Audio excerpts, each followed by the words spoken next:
Good afternoon, guys. This afternoon. I hope you guys are doing well. I'm coming on to discuss the conversation we had on Sunday. We had a gentleman by the name of Oli Oakley, who is a businessman and director of a global movement uh, to coalesce the African diaspora all over the world, and particularly in the United States, to invest in the infrastructure and growth in Africa, in the continent of Africa. And so his organization um, strategically aligns, uh, I guess you would say, people of value in Africa, meaning the labor assets and professional labor assets, with financial assets that will help leverage them to be involved in the boom in Africa. He also identifies projects and opportunities for companies that are already in the United States, particularly Black-owned companies, to do business with Africa. So it was a very interesting conversation where he addressed a lot of systemic issues and also the psychological effects that keep effects and trauma that keep the Black community from evolving into the amazing community financially it can.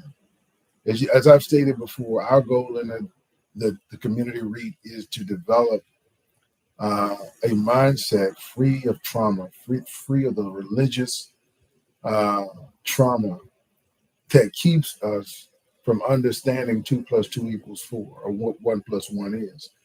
1 + 1 is a perspective that I've come up with that aligns Black people with the Black economy. I make it very simple by removing all of the facadal issues like, people getting it out of dirt. You don't get it out of the dirt. If you're not connected to money, you're not going to have money. And so we need to understand these little bitty things. These are things that I understand, and I am an avid proponent of real success. Real success comes through connection. Real success comes from a growth mindset. What is a growth mindset? A growth mindset is a mindset that surrounds you environmentally. You understand it because it's around you. So maybe not this generation, and generations of past have learned this, but they've been stringent with giving the information out.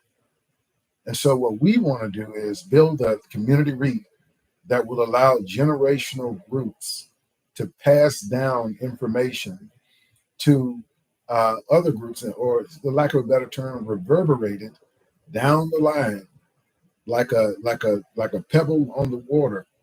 It goes on for millions to thousands of miles, generation and generation and generation.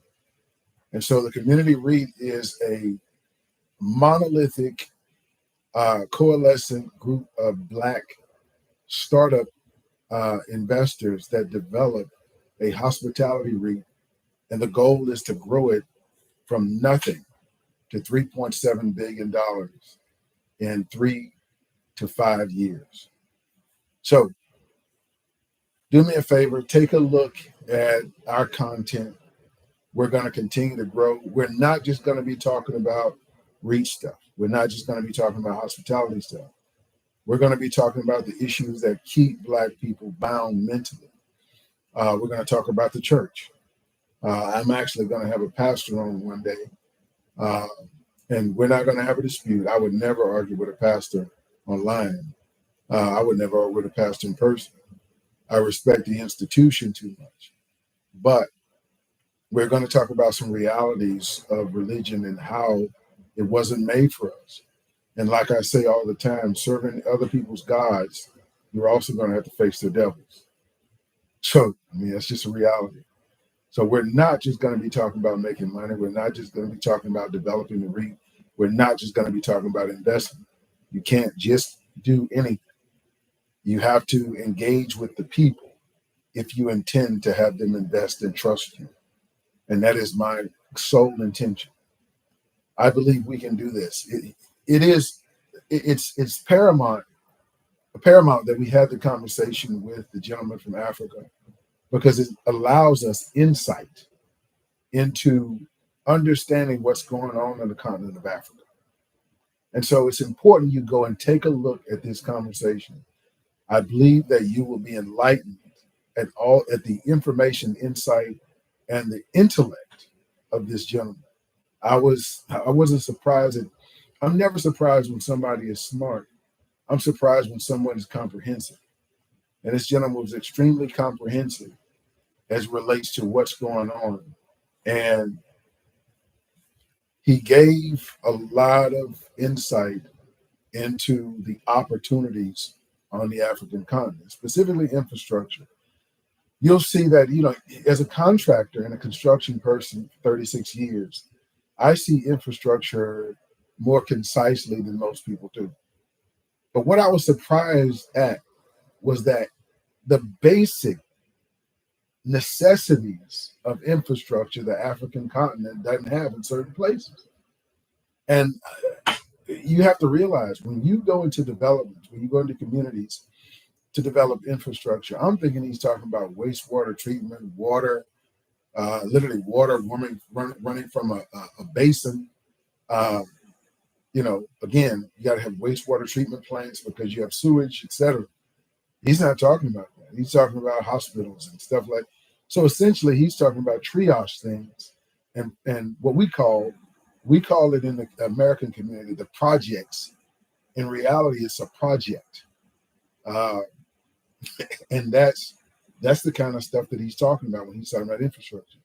Look, guys, you have no idea. There's been opportunities in the world that people have had the chance to take advantage of. The continent of Africa and its growth is a tremendous opportunity to invest. I'm going to be frank with you. For me, there is no greater investment. There is no greater investment. And so just recognize the opportunities. Go take a look at the stream and conversations. Let us know also if you like our conversations. We want our conversations, and we want our podcast to grow organically. And we want to know what you guys want to know and discuss. But we're also going to have some fun, and we're also going to have uh, we're going to have some fun. It's not just going to be about me talking about business. It's not just going to be me talking about or diagnosing people and situations and systems. It's going to be about us helping the Black community remove trauma and grow from that trauma. All right. You guys have a lovely rest of the day, and I look forward to communicating with you guys.